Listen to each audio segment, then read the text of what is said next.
Namaste. You know, yesterday at work, me and the guys were talking about different things, and they were talking about they may be making another movie based off of Twister. They don't know if it's going to be a continuance or it's just going to be a remake. And it made me think of PTSD, you know. Now, being from Indiana, my wife and I, we've experienced a lot of tornadoes. She's experienced a lot more than I have.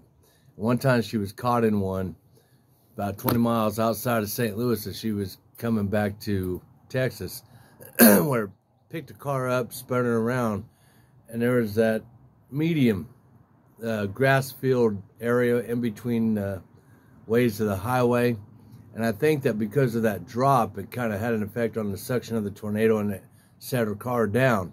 But she ended up with whiplash from that. Some of the boxes that she had packed in the backseat came up and hit her. She had the most severe case of whiplash that basically anybody can have without breaking your neck. Well, she had PTSD over that, you know. So anytime we have tornado warnings and such down here in Texas, it was real rough. Well, then she decided she wanted to watch Twister. And I was like, I never liked the movie. You know, it's okay. It had a good part. I do like Bill Paxton, though. But, and Helen Hunt. But she decided that's how she was going to see how far she could get into getting over this fear. And so for months, she would watch a little bit and then pull back. She might reach that same point and still not be able to watch it all the way. But then, very little, she would get a little bit farther and a little bit farther and a little bit farther. Now she can watch the movie without even a eye twitch, you know, and she finally got over that.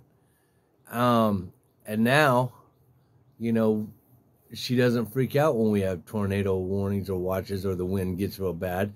We already have our plans, our packs, everything that we get into the bathroom, the center portion of our house, and in the tub and all that stuff. Because there's only three things that's going to happen, okay? It's either going to miss us, or it's going to hit us and we'll be okay, or it'll hit us and then it'll take us out. So once you understand those three options, all you can do is just hit the bathtub and, you know, just pray until you see whatever happens. Sorry, I got hiccups. Then she had also, a little over 20-some years ago, was in a house fire. She woke up at around 4 o'clock in the morning, I think, and rafters were falling. The house was on fire. And she got out and then realized her husband was in there. Now, this is the kind of guy that we would have all been fine with if she would have left him in there. I mean, he was a very terrible person. I don't know if he is today. I pray that he is found a better way of living and you know, God blesses him. But back in the day, I was hunting this dude. Past all that, she went back in there and saved him. Ended up with burns on her feet. It burned off eyelashes, all sorts of stuff, man. And just, you know, you're jarred awake in the middle of the night. And no matter how many times they practice fire escape and safety practices, whatever, when that event happens, sometimes all that goes away. And then you're just running on instinct. Besides the smoke inhalation and other things, and the loss of their house completely falling into the basement, they're both very lucky to have made it out. And he wasn't even grateful that she saved him. So, but that's a different story.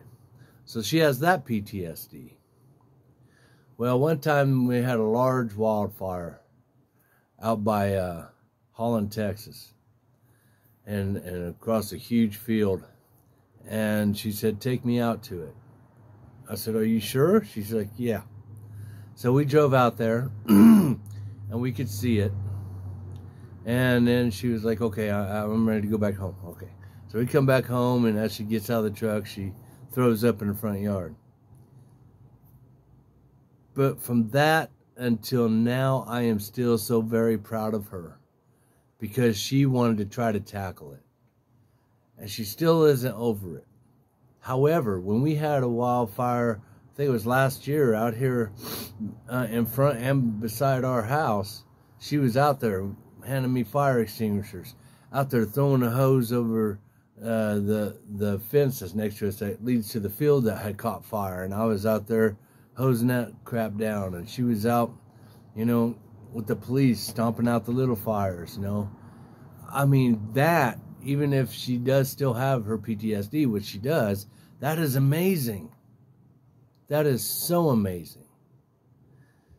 Because anybody out there who knows, if you have mental blockages like PTSD or depression or whatever, what is it that so terrifies you that you don't want it to ever happen again, or that you don't even want to talk about it?